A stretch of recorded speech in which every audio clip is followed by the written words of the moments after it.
on his path of recovery.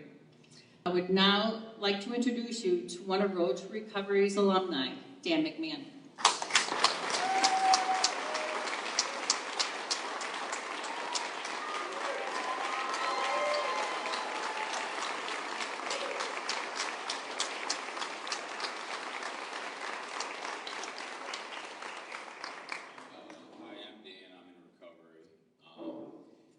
Yeah, I really want to thank Road to Recovery for giving me the opportunity they did. You know, I want to thank my higher power. You know, I don't need to get much into my life story. I want to more focus on like treatment prior to BRC and what life's like now. But you know, I was born and raised in Syracuse, 33, from a good family. I got loving siblings, loving parents. Everyone's always been supportive of me my whole life. When I was about 12 or 13 is really when I started to, you know, experiment with, you know, alcohol and marijuana. And, you know, through a period of 5 years of doing that, you know, it progressed significantly. The external consequences started right away from day one. And at 18 is kind of when things changed, is when, you know, I switched to opiates and benzos. And that's really when, you know, the party kind of stopped for me, and I stopped enjoying it. I started using to really block something that was just eating me on the inside, and I didn't really know what it was. You know, 18 to 24, you know, addiction just gradually progressed. Most of my friends started falling off one by one. They didn't want anything to do with me. Siblings loved me and supported me, but they kept their distance, and for you know, just reasons. You know, at work, I couldn't work. I couldn't show up to work. You know, and when I did, I wasn't productive. I wasn't productive really in any area of my life, and that was really when I noticed I needed to make a change. And you know, that was when I like the first time, 24, 25, was when I reached out for help. And, you know, the solution that was given to me was really ones I've been trying: psychotherapy, psychiatrists, psychologists, and they really introduced a drug called Suboxone to me. And, you know, that was probably like the darkest point of my life, is when they introduced Suboxone to me, because that's when once that was introduced to me, I truly felt there was no getting out of it. It just was, you know, it was like kind of being stuck in the middle of the ocean and someone just throwing me a life preserver. I know at some point I'm going to drown and tear everything down again, is kind of what Suboxone was to me. And, you know, that was really the common denominator for all the treatment centers I went to. I went to a handful in New York, some in Pennsylvania, a bunch in Florida. That was their approach to, you know, treating my illness.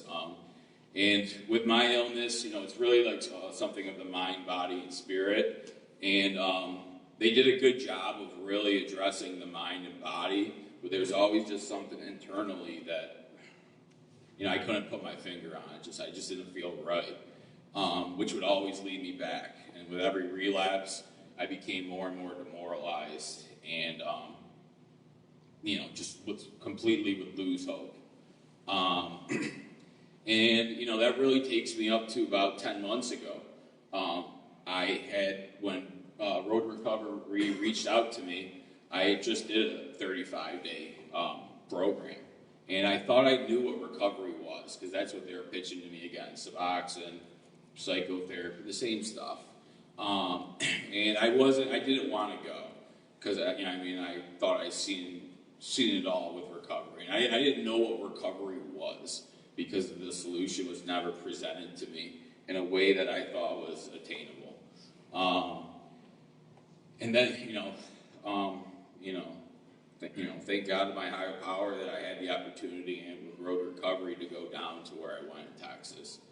And when I got there day one, I just knew something was different compared to the 10, 15 plus places I've been to.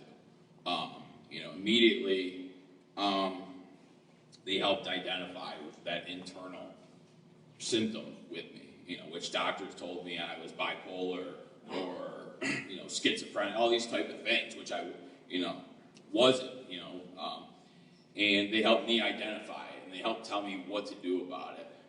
And it was a 12-step program, that I, you know, 12-step heavy program down in Texas. And, you know, I still didn't believe after being over there for about a month or so. You know, I was kind of just going through the motions and wasn't really committed to it. And then they, you know, they really came to me and pitched to me, you know, because I was, you know, just demoralized still. And, you know, I'm like, well, you know, I'm waiting, you know, I've been to places before where they, you know, said there's, you know, they're coming close to getting a cure and all that type of stuff. And then somebody sat me down and they're like, you know, the program we're teaching you has a 100% success rate as long as you're willing to try your best. And you know you're not trying your best, Dan. And at that time is when I bought into it and started trying my best. You know, really for like the first time in my life, I stopped half-assing everything and started taking pride in my life. And that's what they did. They made, you know, they helped encourage me, and, you know, and to start taking pride and to look in the mirror and see the person looking back at me, and not in a shameful way, but to own up for the things I did for in the past, and put me in a position where I can stop doing damage and start rebuilding and, you know, rebuilding the wrongs that I did in the past. And, you know, it's incredible program that I went to. And I can truly say without Road to Recovery and, you know, Road to Recovery sending me to that program, I would not be here today. I'm 100% convinced. And, you know, and they told me something, you know, like, Dan, you're trying to fill a God-sized hole in your soul with a strip of Suboxone. You know, it just doesn't work, you know. It doesn't work. It hasn't worked for you. The evidence shows it doesn't work. And, you know, Dan, you probably don't know anybody who it has worked for. And, you know, I bought into that because they were right when they told me that. And then from there, I really bought into the steps. I bought into it. You know, the attitude changements, you know, a lot of cognitive behavioral therapy, a lot of stuff like that, where I could see how my actions affect others. And I began to want to change. I began to find my old way of life objectionable, and it was no longer appealing to me. And, you know, pretty much everything they told me if I do became true.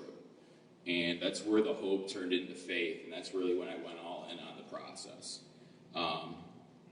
And kind of, you know, and it worked out. And kind of what life's like now is, you know, I work down there in, you know, for a different treatment center, very similar layout. You know, I've been there for about 3 months and change.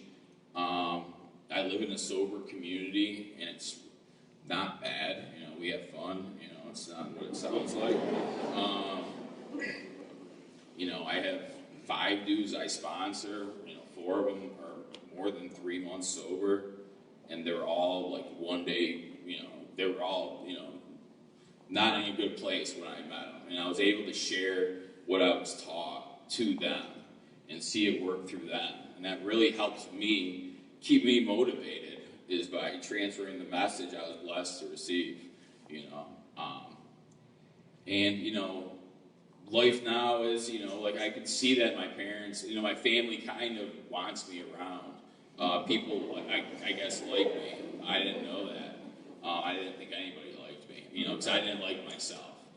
And they told me, you know, as soon as you start loving yourself, you know, you become lovable and other people love you. And that was like something I bought into because I didn't love myself for a very long time. And, you know, like my higher power, Road to Recovery, you know, AA, you know, they couldn't get me out of the hole I put myself into. But what they did was, you know, they gave me a set of tools, you know, where I was able to build a ladder and climb out of that hole myself. And that's really what the program's about. And, yeah, I just want to say thank you to Darlene and Tim and everyone who came here to support Road to Recovery tonight. All right, thank you guys.